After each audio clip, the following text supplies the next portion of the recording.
ఆదాయం లేని పదవులు ఎన్నొస్తే ఏం లాభం? కష్టపడ్డాక. ఆదాయంతో కాదు కదా, బాస్ టీమ్ అనే మాటే ఒక ఇది కదా సరే మనకు. ఎంతకాలం అంటూ ఇప్పుడు చదువుకుంటుంటాం. చదువుకునే సమయం వరకు మనకు ఆదాయంతో పనిలే. మనకు చదువే ముఖ్యము. చదువుకున్న తరువాత ఆదాయం కోసం ఆలోచించే ఉద్యోగము. ఉద్యోగం వచ్చిన తర్వాత ఆదాయం అనేది ఆలోచిస్తాము. ఫస్ట్ చదువుకోవాలి మనము. చదువుకునేది ఎందుకు? ఉద్యోగం కోసము. ఉద్యోగం ఎందుకు? సంపాదన కోసము. ఓకేనా? చదువుకున్న తర్వాత వ్యాపారం చేసైనా సంపాదించవచ్చు, ఉద్యోగం చేసైనా సంపాదించు. అల్టిమేట్‌గా సంపాదన కోసం ఎవరైనా చేసేది. కరెక్ట్ కదా? ఇప్పుడు మీరు రాజకీయాల్లోకి వచ్చారు.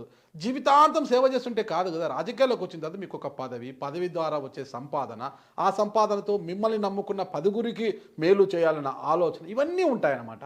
నాకు సంపాదన, నాకు పదవులే అవసరం లేదు, బాస్ చెప్పాడు నేను చేస్తానంటే ఎంతకాలము ఉచిత సేవ చేస్తారు? I will accept it. But మీరు ఆలోచించాల్సింది ఏంటంటే, ఇక్కడ బాస్తో ప్రయాణం. మీరు ఆయనతో ప్రయాణం చేస్తున్నప్పుడు ఆయన ప్రజల కోసం చేస్తున్న ఇంటెన్షన్తో ఉన్నాడు కదా, మనకేమైనా చేయాలన్న ఇంటెన్షన్ ఇప్పుడు ప్రస్తుతం ఆయన ఉన్న సిచ్యువేషన్లో లేదు. మీరు రాష్ట్రం ఎలా ఉందో మీరు గమనిస్తున్నారు.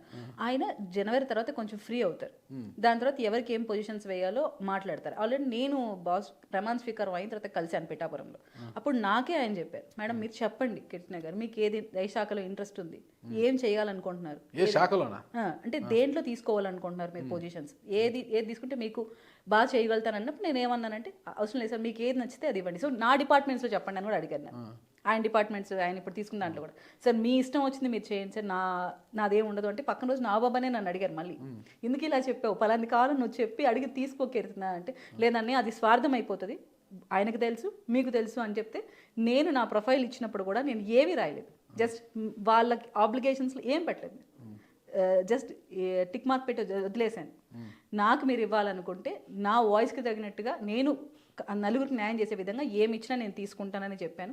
మొన్న కూడా నాతో మీడియా హరిప్రసాద్ గారు మాట్లాడినప్పుడు ఇదే మాట చెప్పాను. సో ఇప్పుడే ఇవ్వాలి, ఈ రోజే ఇవ్వాలనే థింకింగ్లో అయితే లేదు. ఖచ్చితంగా న్యాయం అయితే జరుగుతుంది. ఇప్పుడు మీరు ఊహించారా కీర్తన ఎన్డీఏ సమావేశాలకు పంపిస్తారని? ఆయనే పిలిపించి నన్ను పంపించారు. కళ్యాణ్ గారిని నన్ను పిలిపించి కీర్తన మనం ఎన్డీఏ సమావేశాలకు పంపిస్తున్నాం అని పంపించారు. సో అంత గుర్తింపు ఎలా ఉంది? పార్టీకి కష్టపడ్డామని తెలిసే కదా. సో పొజిషన్స్ కూడా ఖచ్చితంగా వస్తాయి సార్.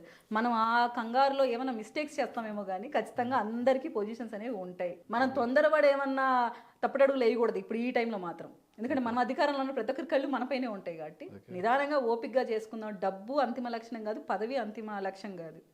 ప్రజల సర్వీస్ చేస్తుంటే ఆటోమేటిక్గా ఏదో ఒక రోజు గుర్తింపు వస్తుంది.